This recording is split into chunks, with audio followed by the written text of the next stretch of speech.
알고 있는 사람도 있고 그렇지 않은 사람도 있고 이러니까 이 반야신경을 강의하시기 전에 꼭 알아야 되는 여러 가지 이제 그 말씀을 쭉 배우고 계시는 거죠. 그래서 이제 이제부터는 반야신경에 들어갑니다. 그리고 78쪽.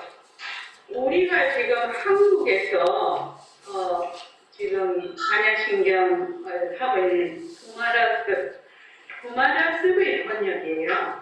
이제 우리나라는 주로 이 구마라습의 번역을 가지고 하죠. 뭐 관자대보살 생신반야바람일다시 조견 온 개공 도호 일체고에 하는 것은 구마라습의 번역이고 이제 반야신경도 다른 번역을 한번 볼 필요가 있죠. 거기서는 어떤 식으로 번역을 하는가? 거기 보면 78조 밑에 각주 1번에 보면 이 지금 반야신경의 전문은 2001년도에 달라라마가 미국 캘리포니아의 마운틴 뷰에서 강의할 때 인용한 티베트역 반야신경 티베트역 반야신경입니다. 그러니까 우리가 늘 애송하고 있는 반야신경은 구마라습 번역이고 이거는 티베트역이라는 겁니다. 조금 다를 수가 있죠. 자, 전부 다 같이 한번 읽어보겠습니다. 시작. 신성한 어머니인 반야바라밀다우 정수이며 산스크리 들어오는 바가와티 브라가 파라미타 흐리다야이다. 언젠가 나는 이렇게 들었다. 부처님이 나자그라하의 영축산에서 많은 비구들과 많은 보살들과 함께 앉아 계셨다. 그때 부처님은 시모아무 표현이라고 불리는 다양한 현상 산매에 들어 계셨다.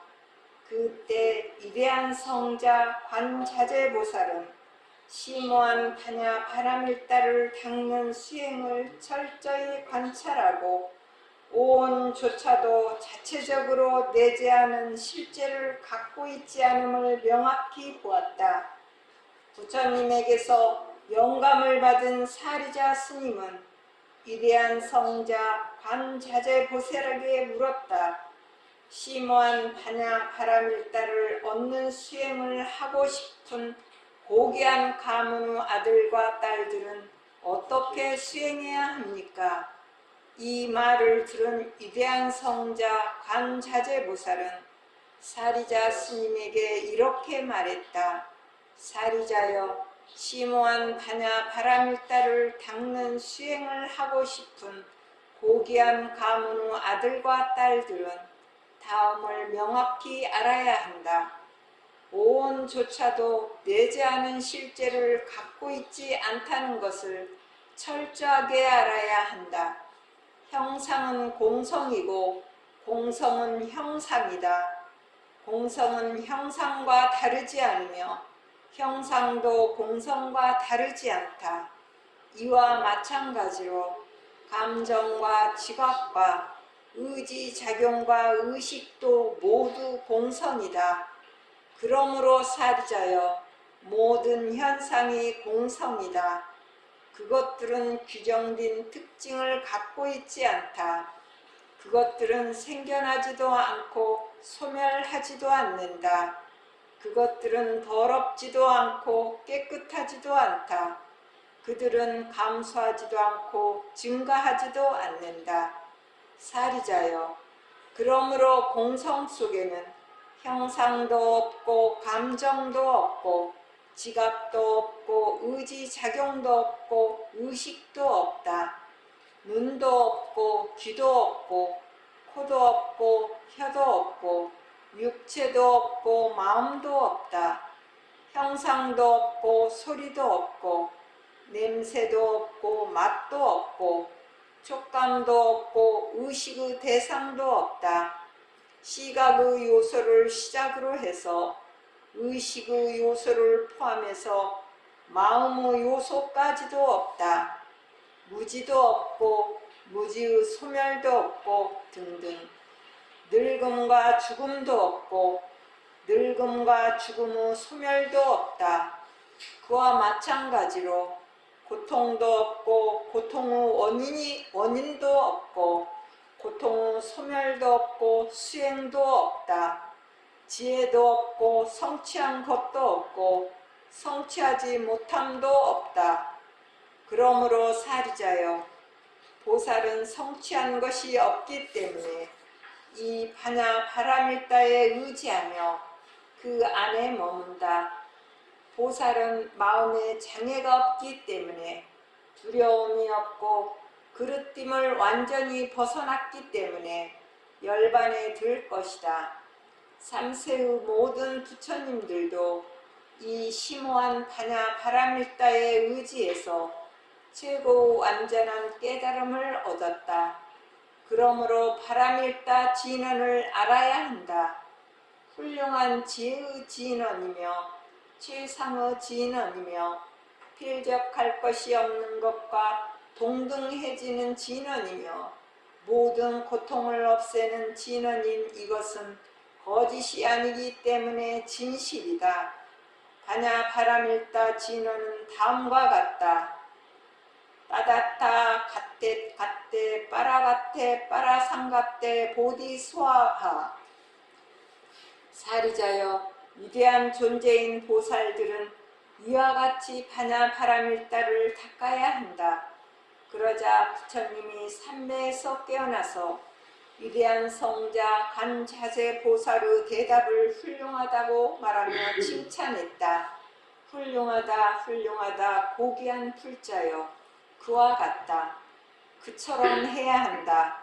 수행자는 방금 그대가 말한 대로 반야 바라밀다를 닦아야 한다. 그리하면 열애들도 함께 기뻐할 것이다.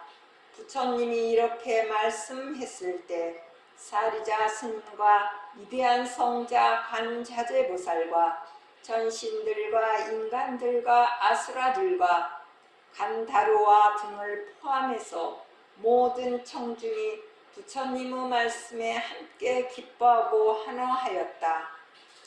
이제는 이제 우리가 늘 접하던 반야심경하고 조금 다르죠.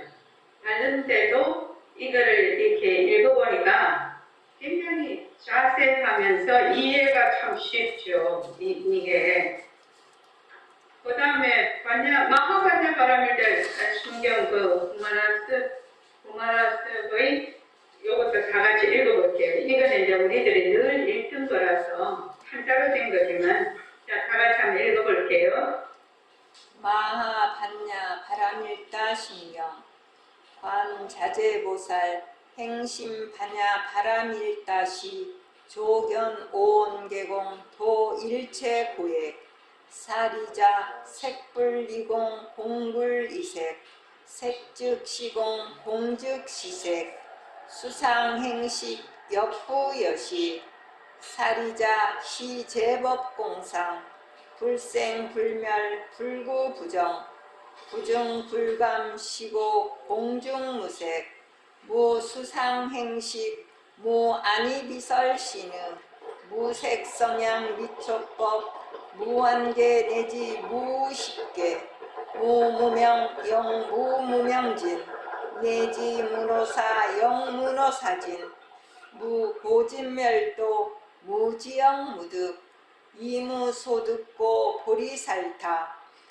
반야 바라밀다 고신무가에 무가에요 무유공포 원리전도몽상 구경열반 삼세제불 반야 바라밀다 고득 안욕따라 삼맥삼보리 고지 반야 바라밀다 시대신주 시대명주 시무상주 시무등등주 능제일체고 진실불어 고설반야 바라밀다주 즉설주알 아제아제 바라아제 바라승아제 모지사바 아제아제 바라아제 바라승아제 모지사바 아제아제 바라아제 바라승아제 모지 사바. 예. 옛날에는 이렇게 한자로 하니까 아제아제 바라제 바라승아제 모디사바 이렇게 됐었는데 요새는 원래 원음대로 하는 추세입니다. 그래서 이제 저기 가떼 바라상가떼 보디스바하 이렇게 하는 데도 있습니다. 이렇게 원음대로 이렇게 이제 우리 터키도 튀르키예라고 하죠. 요새상 튀르키예 터키라고 튀르키예라고 하죠. 이제 그쪽 음을 따라서 이제 하는 것이 그겁니다. 근데 제일 처음에 이걸 보면 오온이 나오거든요. 제일 처음에 보면은 관제자의 보살이 깊은 반야바람일자를 행할 때 오온조차도 내재하는 실체를 가지고 있지 않다는 것을 철저하게 알아야 합니다. 이렇게 돼서 이제 구마락습의 그거 보면 조견, 오온, 개공 조견이 비춰본다는 거죠. 오온이 모두 공한 것을 비춰보고 어떻게 한다? 걷는다라는 뜻이죠. 제도한다, 걷는다. 일체고액. 이 고액이라는 것은 말하자면 고라는 건 육체적인 고통이고 액은 정신적인 고통이거든요. 그러니까 육체적인 고통과 정신적인 고통을 전부 걷는다. 이렇게 전부 벗어난다, 건너버린다. 이 말이지. 무엇을 할 때? 오온이 공함을 알았을 때. 오온에 여기 이제 그 79쪽에 보면 오온조차도 내재하는 둘레 다섯 번째 줄에 오온조차도 내재하는 실제의 공하다라는 뜻이죠. 자체성이 없는 거지요. 오온이 자체성이 없는 거죠. 자, 오온을 한번 검색을 해보라고 했죠. 자, 오온 한번 봅시다. 카페 거기 천원장 공부가 그래. 위에 이제 그거는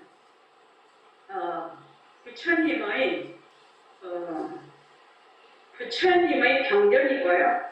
부처님께서 말씀하신 거고, 그거 밑에 한번 보십시오. 밑에 쭉 내려와서 한번 보십시오. 밑에 보면 이 줄이 꺼져 있고 인도 사람들은 이렇게 돼 있죠. 인도 사람들은 여기부터 한번 다 같이 한번 읽어볼게요. 자, 시작. 인도 사람들은 세상과 삼라만상을 간단하게 물질과 정신으로 대별하여 오음이나 오온으로 설명한다. 음은 진상을 가려서 그늘지게 한다는 뜻이고 오는 무덕이나 덩어리라는 뜻이다. 즉 사람이란 존재를 구성하는 요소를 5가지로 구별하는데 물질로 된 몸을 세금이라 하고 정신은 식음이라 하였다. 그리고 몸과 정신 작용은 수음, 상음, 행음이라고 셋으로 구분하는데 수음은 육군이 육진을 상대하여 촉경하는 작용이고 상음은 수음의 내용을 본인이 억지, 기억과 지식을 기준으로 삼아서 대비, 요별하고 생각하는 작용이고 행음은 상음에서 나온 결정에 따라 실제로 행동으로 옮기는 의지 실현이다. 예. 이제 사람 나다 또는 이제 사람이란 존재를 여러분들 다 사람이잖아요. 지금 나를 사람이라고 하잖아요. 그러니까 사람을 존재하는 구성 요소를 5가지로 봤다는 겁니다. 뭘로 봤느냐? 색, 수, 상, 행, 식으로 봤다는 거지. 근데 이 색은 물질에 해당이 되는데 무엇으로 되어 있느냐? 옛날 이제 인도 사람들은 부처님이 계실 때 제세 당시에 인도에서는 자연과 인간을 구성하는 기본적인 물질적 요소로서 뭘 얘기했냐면 진수, 화풍 네 가지를 인정하는, 네 가지로 구성되어 있다고 하는 그 말하자면 그 사상이 지배적이었어요. 그런데 부처님께서 그 사상을 그대로 받아들였어요. 그래서 우리의 몸을 구성하는 물질이죠. 물질을 구성하는 안이비설신과 색성향미촉, 이게 의근과 법지는 그 어떤 물질이 아니죠. 물질이 아닌데 안이비설신 요 오근하고 거기에 대비되는 대상인 색성향미촉, 이것을 뭐라고 이것을 4대로 이루어졌다, 이렇게 본 것입니다. 이 4대로 이루어졌다. 그래서 4대가 화합한 것이 색이다. 4대가 화합한 것이 색이다. 그래서 인간 존재의 근저를 이루고 있는 물질적 형태를 뭐라고 하느냐? 색온이라고 해요. 색온. 그러니까 다른 말로 하면 내 몸이다 이 말이죠. 내 몸을 이루고 있는, 내 몸이 색이니까 이 색은 뭘로 되어 있다? 색온은 4대로 구성되어 있다. 진수, 화풍. 근데 이 색온은 뭐가 없어요? 사유하고 활동할 능력이 없어. 그래서 거기에 인간 개체를 유지하고 사유하고 행동하는 비물질적 기능의 존재성이 바로 수상행식이에요. 그것을 다른 말로 하면 이 색의 생명을 유지하기 위한 하나의 정신적인 활동이라고 보죠. 그래서 이제 몸으로 색이야. 지금 몸뚱이가 있어. 그 다음에 몸과 정신작용을 식이라고 하거든요. 근데 몸에 육근이 있지요.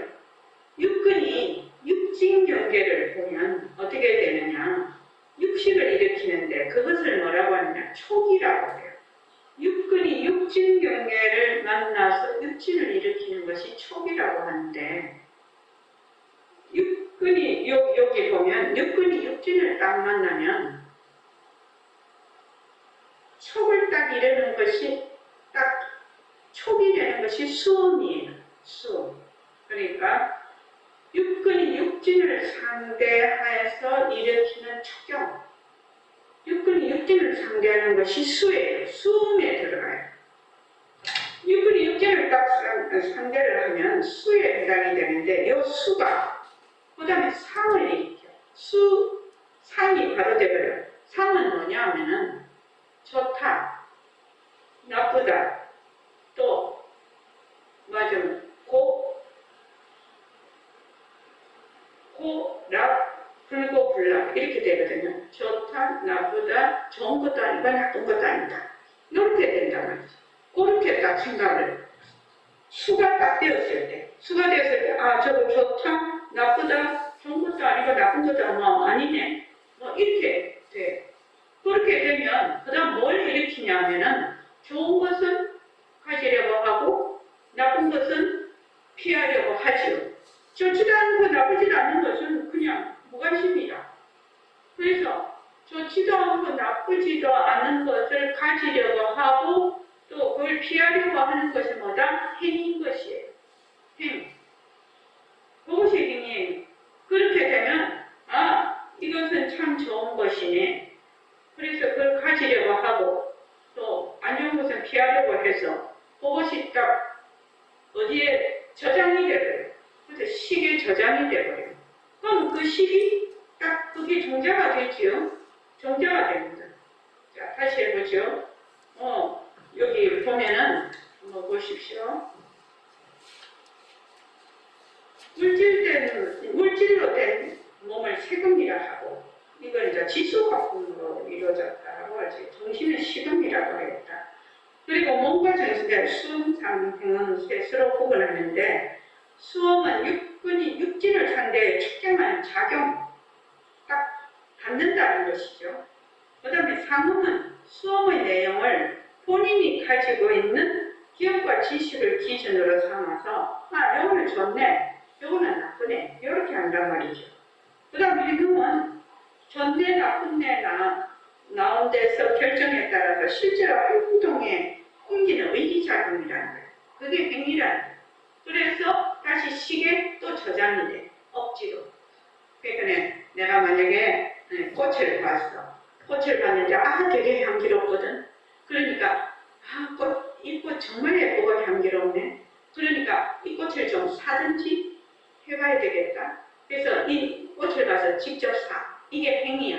그러면 아, 무슨 꽃은 정말로 향기가 좋고 예쁘네 라는 것이 어디에 딱 식에 저장이 되어버리죠.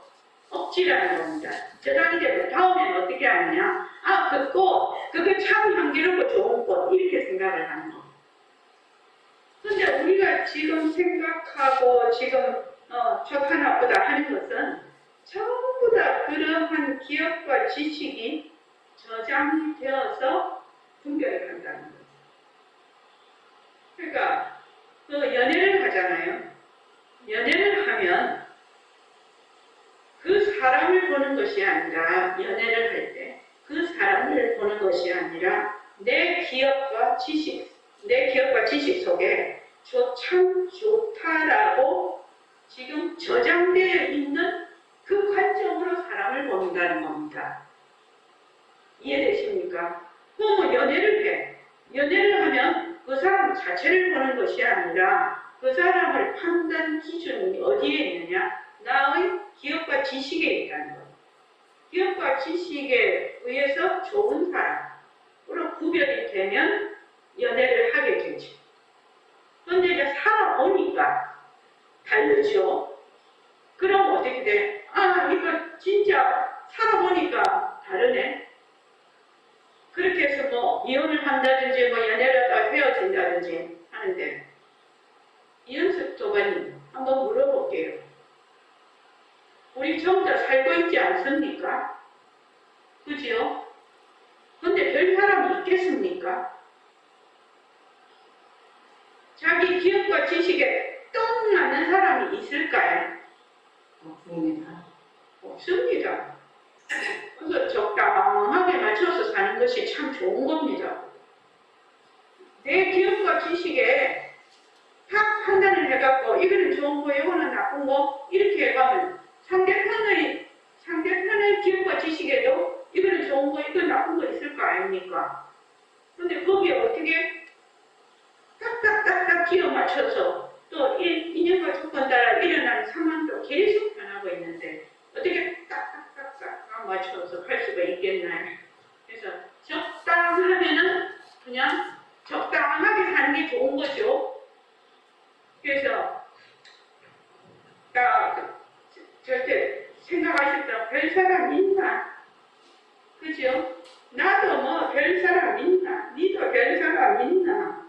그죠? 별 사람 있나? 그죠? 그렇게 해서 쭉 살아가는 것이 참 좋은 것 같습니다. 왜냐하면 인연과 조건이 변하면 모든 그것이 다 변하기 때문에 자기의 인연과 조건이 100% 정답이다. 그거 없지요. 무유정법이죠. 무유정법. 그래서 여기 보면 82쪽 한번 보십시오. 여기는 제가 중요한 것만 하고 넘어가겠습니다. 자, 부처님이 반야경 이렇게 되는데, 부처님이 다양한 청중의 기질과 정신적 수준에 맞춰서 가르친 법문을 모아놓은 것을 84,000 법문이라고 합니다. 이렇게 되어 있죠. 우리 불교는 뭐다? 대기설법이죠. 대기설법. 부처님께서는 일체종지라서 그 지혜가 한이 없지만 부처님이 법문을 하실 때는 그 듣는 청중이 어떤 수준에 있는가를 딱 알아보시고 그 수준에 맞춰서 법문을 하신다는 겁니다. 그렇게 하면 그 청중들이 잘 알아들을 수가 있겠죠. 잘 알아들어요. 그래서 이 법문이 84,000 법문이 된 겁니다. 하나만 똑 해서 전부 다 침대가 길면 사람을 늘리고 침대가 짧고 발을 자르고 이라는 것이 아니라 다양한 청중의 기질과 정신적 수준에 맞춰서 가르친 법문을 말하고 한다. 84,000 법문이라고 합니다. 그래서 그 중에서 반야경은 중요한 부분을 차지하고 있단 말입니다. 그래서 그 밑에 보면은 모든 중생을 해탈로 이끌기를 열망하는 호살이라는 대승불교의 이상향을 강조하는 반야경은 말하자면 동남아시아, 중국, 한국, 일본, 베트남, 티베트 이쪽으로 널리 전파가 됐다는 겁니다. 그리고 또 티베트를 통해서 몽고와 히말라야, 러시아까지 다 전해졌다. 우리나라에서도 반야신경은 굉장히 중요한 역할을 하고 우리도 매일 예불을 드릴 때 반야신경 읽죠. 우리도 예불 동안에 반야신경이 있지 않습니까? 그래서 여기에 이 나라들의 불교에서 반야신경은 굉장히 중요한 역할을 하고 있고 매일 반야신경을 독송하고 있다는 겁니다. 자, 그 정도만 하고 그 다음에 이제 85쪽으로 넘어갈게요. 다른 거는 여러분들이 집에서 반드시 읽어봐야 됩니다. 그래야 이 반야신경의 그 역사를 알 수가 있습니다. 여기 보면은 경전의 제목을 말하고 정의를 표함 이렇게 되어 있죠. 신성한 어머니인 반야신경 이렇게 되어 있습니다. 그죠? 우리가 전문을 이렇게 봤을 때 78쪽에 보면 신성한 어머니인 반야신경 신성한 어머니라고 되어 있거든요. 그러니까 이 뜻이 무슨 뜻이냐? 그러니까 신성한 어머니라는 뜻은 86쪽 한번 보십시오. 86쪽에 보면 그 밑에 티베트역 밑에 단에 티베트역 반야신경의 제목은 바가와티 반야신경이라고 합니다. 바가와티란 말은 어머니라는 뜻을 담고 있는데 이 반야바라밀다는 성자들을 탄생시킨다. 그러니까 생명을 탄생시키는 것이 어머니죠. 어머니 모태입니다. 그죠? 모태니까 반야바라밀다는 성자들을 탄생시키는 어머니다. 이 말입니다. 그래서 제목에 나타난 반야바라밀다는 이 경전의 주제를 암시합니다. 반야바라밀다 심경이라고 되어 있죠. 핵심이다. 이 말이죠. 핵심. 이 심이란 말은 거대한 반야경들이 600인가 그렇게 되어 있다는데 그 중에서 이 몸 중에서 이 반야신경이 정수 그래서 반야바라밀다 심경이라고 요 심이라는 말은 핵심, 정수라는 것을 암시합니다. 반야경들 안에 자세히 설명되어 있는 가르침의 핵심을 축약을 해놨다. 그래서 이름이 반야바라밀다 심경이라는 겁니다. 그래서 이 경전을 말하자면 반야경이 아주 많은데 그 반야경들의 핵심이 반야바라밀다 심경이다. 그래서 반야경 가르침의 정수다. 이렇게 얘기를 하고 있습니다. 자, 87쪽. 87쪽은 다 같이 한번 읽어보겠습니다. 자, 시작. 티베트역에서는 번역자가 어머니인 바냐 바라밀대에게 경의를 표하고 있습니다. 이 경전이 번역되고 얼마 지난 후에 번역자는 번역하는 책의 서두에 어떤 대상에게 존경을 표하라는 칙령이 내려졌고 그것이 티베트에서는 간습이 되었습니다. 누구에게 경의를 표하느냐에 따라서 그 문헌이 경장과 율장과 논장 중 어디에 속하는 것인지를 판단할 수 있었습니다. 논장에 속하는 것이라면 문수보살에게 경의를 표했습니다. 문수보살은 부처님의 지혜가 보살의 모습으로 화연한 것으로 간주됩니다. 그 문헌이 경장에 속한 것이라면 모든 부처님들과 보살님들께 경의를 표하고 율장에 속한 것이라면 부처님의 전지한 마음에 경의를 표합니다. 이런 간습을 통해서 그 문헌이 어떤 범주에 속하는지를 쉽게 알게 되었습니다. 티베트역 반야심경에는 번역자가 경의를 표한 직후에 일부라는 간단한 글이 나옵니다. 그 문헌에 나중에 어떤 문장들이 덧붙여지거나 생략된 일이 없다는 것을 확실하게 하기 위해서 부를 표시하는 것이 일반적입니다. 반야심경은 25개의 개성으로 이루어진 짧은 글이기 때문에 일부만을 갖고 있다고 표시되어 있습니다. 네, 티베트역에는 그런가 봐요. 티베트에는 우리가 3장이라고 하면 불교에서 경율론이라고 되어 있습니다. 그죠? 경은 부처님의 경전입니다.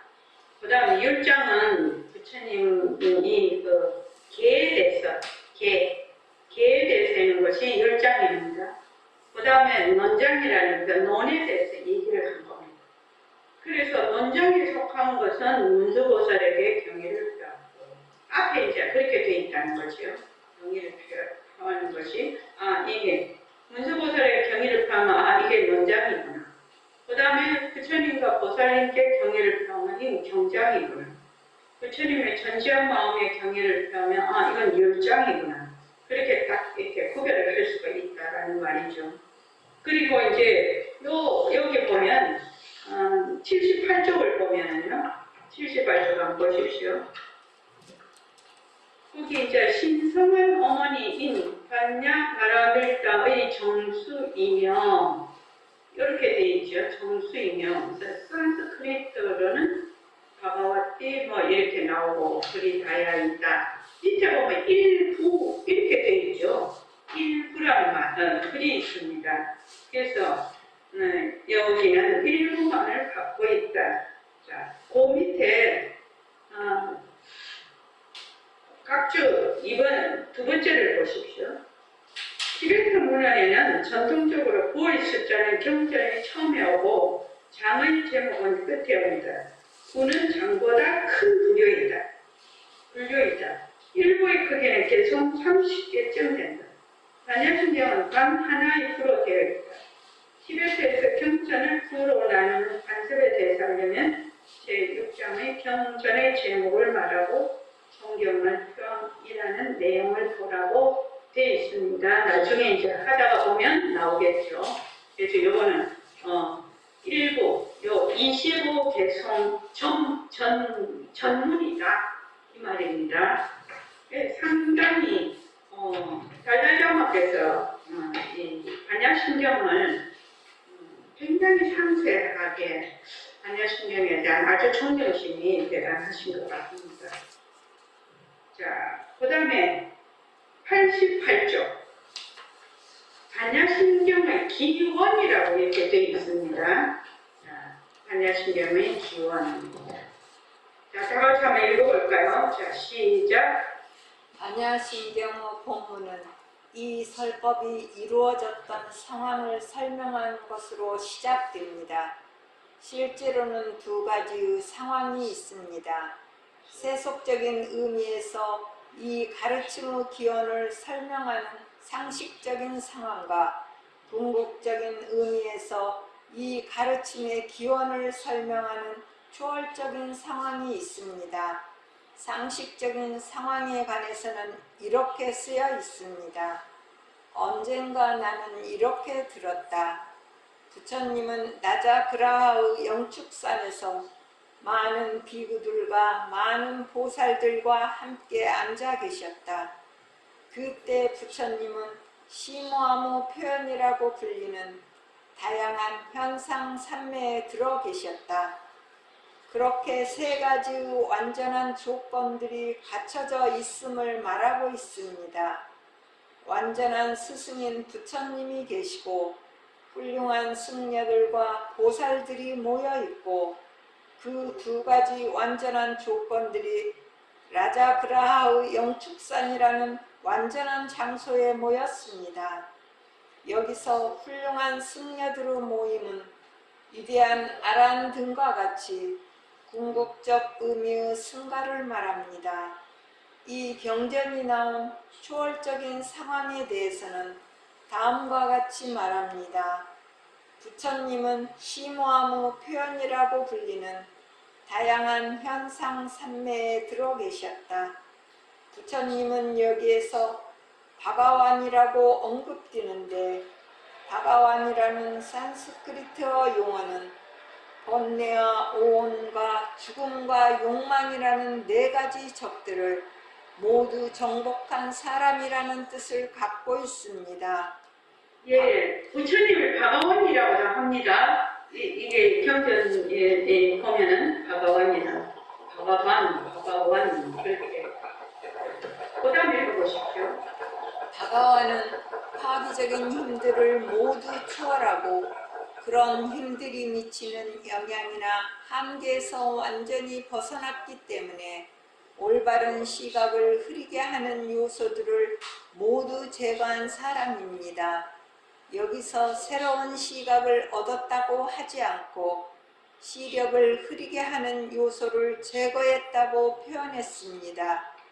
인식은 어떤 대상을 이해하거나 아는 중성적인 능력을 갖고 있고 인식의 기능을 방해하는 힘이 사라지고 나면 인식의 자연스러운 능력인 아는 능력이 완전히 명확해지기 때문입니다.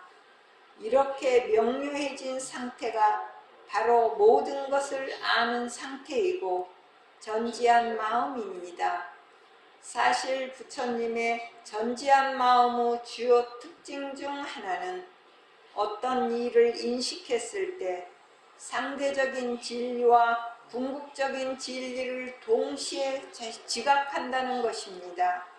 반면에 깨달음을 얻지 못한 중생들은 어떤 일에 대해서 약간은 궁극적인 진리의 측면에서 인식하고 약간은 상대적인 진리의 측면에서 인식할지라도 동시에 인식하지는 못하고 두 측면을 번갈아가며 인식한다는 것이지요.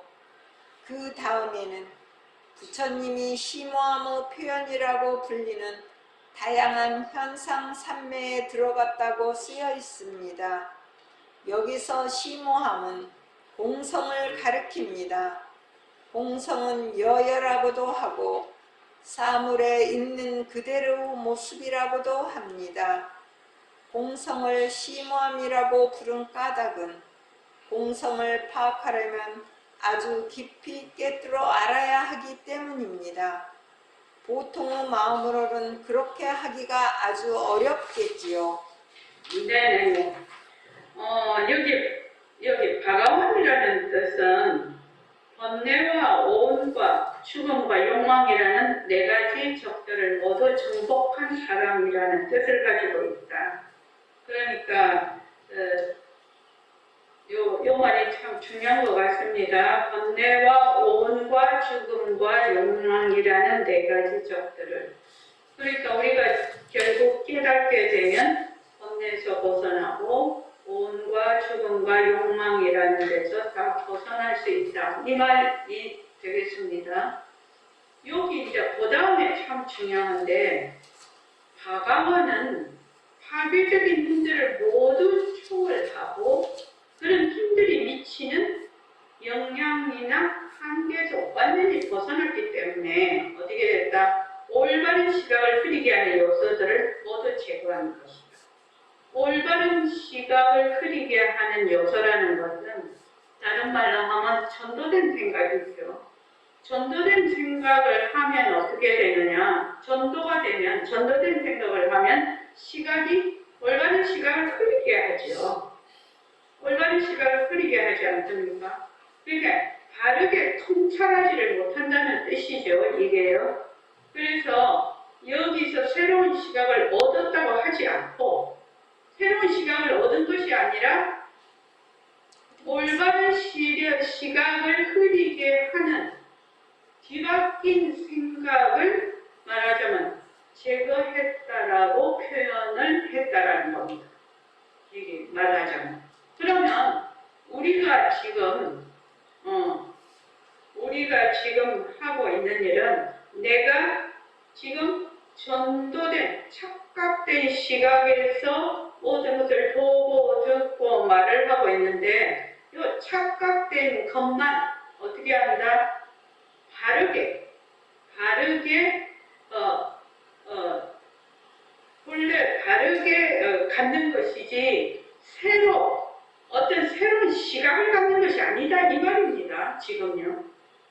그러니까 전도된 것만 없애면 새로운 시각이 아니라 바른 시각을 갖게 된다는 얘기죠. 전도된 것만 없으면. 그러니까 인연과 조건으로 생긴 모든 모습이 자체성이 없고 변하고 헛것이고 머물 수 없는 것인데 이걸 어떻게 한다? 자체성이 있다. 또 항상하다. 또 진짜다. 그 다음에 머물 수 있다. 이렇게 보는 거죠. 그렇게 보면 어떻게 된다? 올바른 시각을 흐리게 하는 거지. 올바른 시각을 흐리게 하는 거죠. 그래서 올바른 시각을 흐리게 하는 요소들만 제거를 했다는 게 바르게 통찰하는 전도몽상만 놓으면 된다 이 말이죠. 여기서 인식이라는 것은 어떤 것을 인식이라고 하나? 인식이라는 것은 우리의 육진을 대상으로 했을 때 육진을 대상으로 했을 때 거기서 식이 일어나죠. 식이 일어나는데 요 인식을 할 수 있는 것은 분별식은 제6식을 분별을 한다. 제6식이 우리의 분별식입니다. 그래서 요 6식은 무엇을 바탕으로 하느냐면 우리가 이때까지 가지고 왔던 기억과 지식을 바탕으로 해서 분별을 하게 됩니다. 분별을 해서 인식을 하게 되거든요. 그걸 분별식이라고 해요. 그래서 보통 사람들이 말할 때 내 마음이다. 난 내 인식이다. 나는 이렇게 안다. 어쩐다 하는 것은 전부 다 제6식이라요. 제6식은 다른 말로 하면 분별식이야. 분별식. 나의 기억과 지식을 바탕으로 해서 일체 보고 듣고 말하는 것을 전부 다 어떻게 한다? 판단하고 분별하는 것이죠. 그래서 인식의 기능을 방해하는 힘이 사라지고 나면 왜 이게 가능하냐면 우리는 본래 영지가 있죠. 영지가 있어요. 이 분별식도 어디서 온다? 우리의 영지에서 오죠. 우리의 영지인데 이 영지는 원래 청정하죠. 원래 청정하니까 여기 인식의 기능을 방해하는 힘이 사라지고 나면 인식의 자연스러운 능력인 아는 능력, 우리의 영지죠. 영지가 완전히 명확해지기 때문입니다. 그러니까 그 분별하는 것이 변하고 헛것이고 머물 수가 없는 것이고 요 분별이 어디서 온다? 요 분별이 어디서 온다? 우리의 원래 본래 영지 자리에서 온다라는 것을 확실히 안다는 거. 우리가 본래 영지 자리가 보기도 하고, 본래 영지 자리가 듣기도 하고, 본래 영지 자리가 말하기도 해. 그렇게 하는데 그 분별하는데 쏙 들어앉아가지고 우리의 영지 자리를 잊어버리는 거죠. 이현숙 교관님 이해하십니까? 네네, 고맙고. 저기 학생자 교관님은 새로 오셔서 좀 이해하기가 어렵죠. 어려우나 이제 자꾸 공부를 하게 되면 우리는 보통은 우리의 그 억지, 기억과 지식으로 된 그걸 업식이라고도 해요. 그 업식에 의해서 분별을 해요. 분별을 하는데 그 분별할 줄 아는 능력, 분별할 줄 아는 능력은 영지라. 우리의 영지라. 근데 이 영지는 본래 청정해. 본래 청정해. 그래서 우리가 지금 되밟히고자 하는 것은 우리의 영지자리죠. 그래서 여기 보면 인식의 기능을 방해하는 힘이 사라지고 나면 인식의 자연스러운 이렇게 말을 이렇게 해놓으니까 상당히 이게 영어로는 어떻게 되어 있는지를 제가 원문을 모르니까 그런데 이게 번역이 참 어렵게 됐다. 번역이 어렵게 됐다. 그러니까 본래 우리의 영지, 본래 우리의 영지가 분별만 내려놓으면 본래 우리의 영지가 드러난다는 뜻이죠. 다른 말로 하면. 그래서 이렇게 영지가 딱 드러난 상태가 바로 모든 것을 아는 상태이고 전지한 마음이다. 이 말이죠. 사실 부처님을 전지한 마음의 주요 특징 중 하나는 어떤 일을 인식했을 때 상대적인 진리와 궁극적인 진리를 동시에 지각한다는 것입니다. 이렇게 되어 있죠. 우리는 어떻게 봅니까? 일체의 모습을 볼 때 늘 자기의 그 망견으로 보죠. 자기의 망견으로 보지 않습니까? 그런데 부처님은 어떻게 봅니까? 딱 모습을 보실 때 부처님도 모습을 보시죠. 다 걸어다니시고 밥도 자시고 뭐 다 법문도 하시고 했습니다. 그런데 어떻게 본다? 상대성은 절대성의 군림세에 있나? 일체만법이 다 공성에 있나? 이렇게 동시에 본다. 우리 버전으로 하는. 그런데 우리는 상대성 볼 때 어떻게 보죠? 모습 볼 때 상대성이다 하고 모습이 쏙 들어앉지. 내가 있다. 그죠? 내가 있다. 또 내가 보는 것이 진짜다. 이렇게 보는 거죠. 그런데 부처님께서는 일체만법이 전부 다 마음에서 나왔다. 일체, 지금 보고 있는 모든 것들이 다 마음에서 나왔다. 일체만법이 전부 공성이다. 공성이다. 상대성은 절대성의 불임세다. 상대성과 절대성은 둘이 아니다. 우리 집 버전으로 표현하면 그렇다 이 말입니다. 그렇게 동시에 보신다는 거죠. 그러니까 상대적인 진리와 궁극적인 진리를 동시에 봐. 동시에 봐. 인연과 조건으로 생긴 모든 모습은 원래 공성이야. 일체만법 허공성이야. 상대성은 절대성의 불림세. 전부 다 공적 영지의 작용이야. 이렇게 딱 보시는 거지. 한마디로 말해서. 그런데 중생들은 어떤 일에 대해서 약간 궁극적인 진리 측면에서 인식했다. 또 상대적인 진리 측면에서 인식할지를 동시에 인식하지 못하고 두 측면을 번갈아 가면서 인식한다. 부처님 둘러보지 않는 거죠. 부처님 상대성 절대성을 둘러 안 보는 거죠. 그런데 우리는 맨날 둘러보죠. 절대성이, 상대성은 절대성이 있으나 또 절대성이 있다. 또 이렇게 하죠. 그렇죠? 그래서 부처님이 심원 표현이라고 불리는 다양한 현상참여에 들어갔다고 되어 있는데 여기서 심원은 공성을 가리킨다. 공성은 여여라고 해요. 여여라는 것은 뭐죠? 시간과 공간은 상관없이 시간과 공간에 틀려붙지 않는 것이요. 항상 변하지 않는 것을 여라고 합니다. 보통 모든 모습은 시간과 공간에 따라 변하지요. 변하지 않습니까? 우리도 시간이라면 나이가 들어서 어쩌고 저쩌고 이렇게 하면서 변해버리죠. 또 그 나라에서 저 나라 이렇게 공간에 따라서도 생활하는 것도 다 달라지고 사람도 다 달라지죠. 그런데 이거는 시간과 공간에 따라서 변하지 않는 것을 여라고 하는데 이것을 공성이라고 합니다. 이게 백공 선생님 스타일은 허공성이라고도 하죠. 이게요. 사물을 있는 그대로의 모습. 그러니까 사물을 있는 그대로의 모습이니까 본성이지요. 본성. 다른 말로 공적 영지하고 청적 강량한 것을 의미하죠. 그렇죠. 그 공성을 심오성이라고 부르는 까닭은 공성을 파악하려면 아주 깊이 꿰뚫어 알아야 되기 때문입니다. 보통 우리가 쓰는 반연심으로는 알 수가 없다는 말이죠. 우리가 보통 경계에 따라서 일어났다 꺼졌다 하는 마음으로는 알 수가 없어.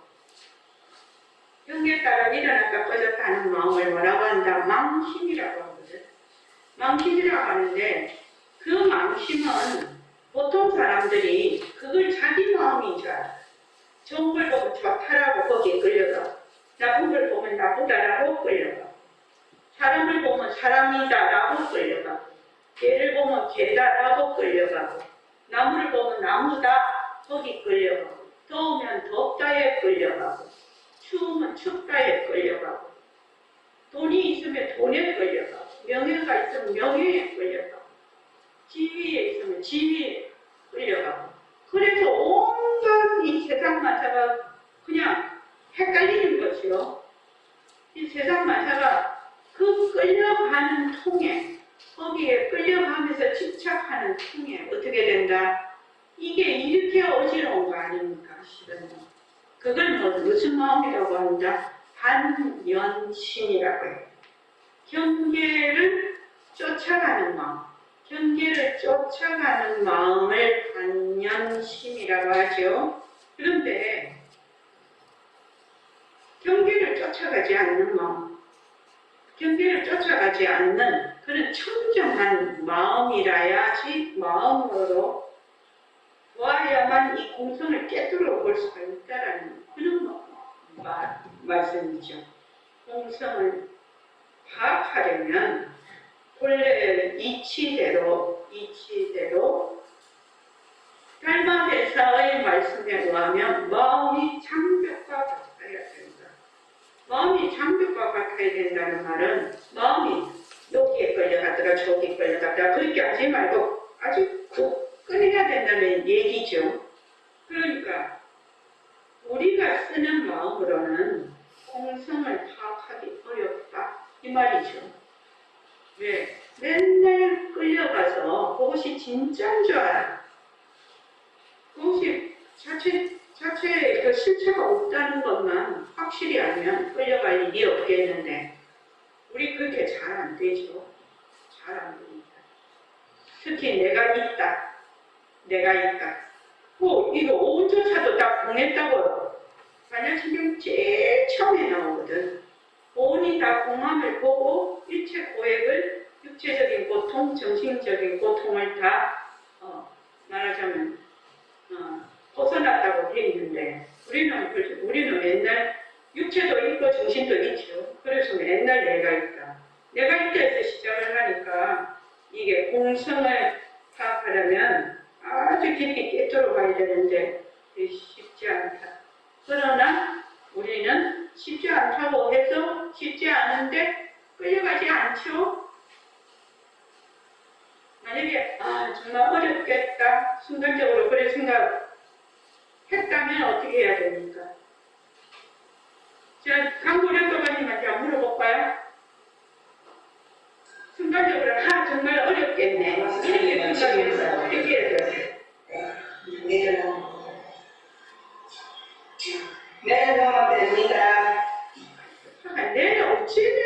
중요한 것이 어떻게 내려놓고 싶거든. 누구는 안 내려놓고 싶나?